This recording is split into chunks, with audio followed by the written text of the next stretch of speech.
Hi guys. I thought today that I might share a little bit about anxiety and talk a little bit more about anxiety as a mental illness and just from my experience and my opinion, what triggers a panic attack or an anxiety episode in a person who has experienced high levels of anxiety for some time.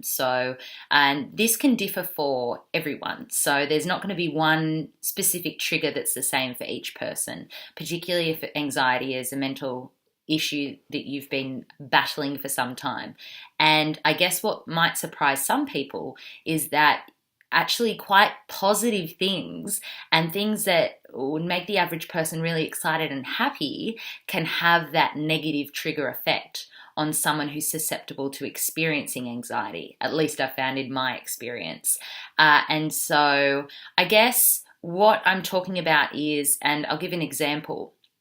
The last week that I've had, it's Saturday today, and I have had a fantastic week.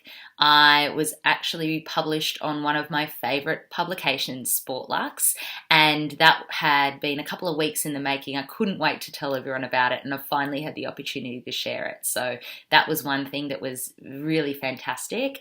The other thing is it's less than a month now that I'm off to Europe for 2 months with my partner and the love of my life. So that is something that we've been really looking forward to and discussing final plans and things like that. So some really positive, exciting things. I've had a couple of dinners with some of my favorite people this week. I just got back from breakfast with one of my best soul sisters. And for the average person, that sounds like the ideal week, right? For me, it got to Thursday, probably around the afternoon, and I started to feel really shaky and anxious and lightheaded. And in my experience of feeling anxiety and adrenal fatigue and things, I could read my symptoms a lot better than I have been able to in the past. So once you become familiar with kind of what sets off your anxiety, what your triggers are, you can manage them so that they don't tend to eventuate into a full-blown panic attack. But this has taken me years and years to get to this point. So I recognized that my body was running on adrenaline and not energy. And there are a couple of ways you can notice, or at least I can tell when my body's doing this, and I'm sure for a lot of you it would be similar. Things like your breathing instantly shallow, so you're breathing from your chest and not your stomach, which should be your natural way of breathing. The other things that happen is even when you're walking somewhere, your pace can quicken because your body thinks, being in fight or flight mode, that it's in danger, so it needs to run away, right? It needs to get to safety. So I know for me, when my pace quickens and I'm not in a particular rush to be anywhere, that tells me that I've gone into fight or flight mode subconsciously. And the other thing that... Can you hear my dog? I hope you don't mind. I'm just going to let her in. Hang on 2 secs. Come on. Sorry. But she makes me happy, so that's okay.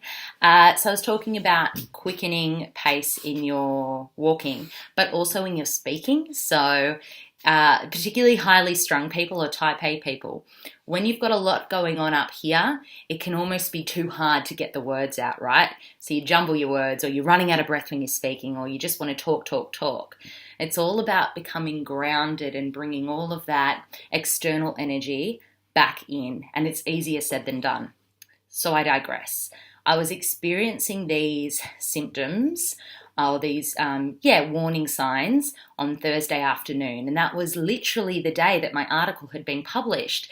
So all of these triggers were actually stemming from a really positive experience. It wasn't coming from something bad had happened or that I was particularly scared of anything. I was actually really excited and driven and just like stoked, right?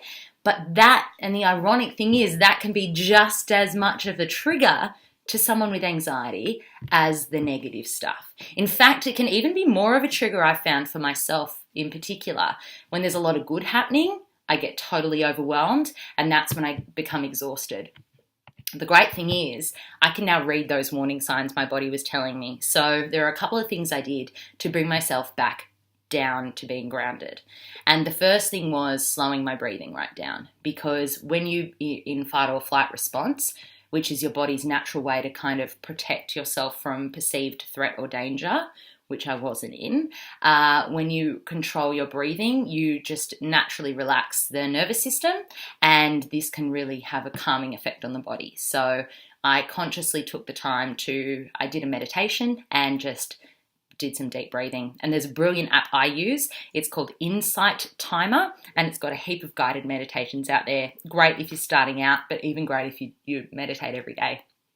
The other thing that I did was had a nap, because without realizing it, when your body is acting in fight or flight mode or that anxious response, it can be really, really exhausting, and your body is just so drained. And when you don't look after yourself in the form of naps and rest when your body needs it, that's when it can eventuate into a fatigue. And I've learned that the hard way. So there's a little tip for you. If you've had some kind of particularly stressful day or an anxious day, please make the time out. And I say it all the time, rest, rest, rest. It doesn't make you lazy. Don't feel guilty. You've got to put yourself first in this journey. There are a couple of other things I did, and that included making myself a pot of tea. I had a couple of squares of my favorite dark chocolate, and just things to really remind myself to be at ease and that everything was okay. And the next day, I actually let myself sleep till 11, and I never ever sleep till 11. Like, I'm up at 6:30 every day just naturally, but obviously my body needed it.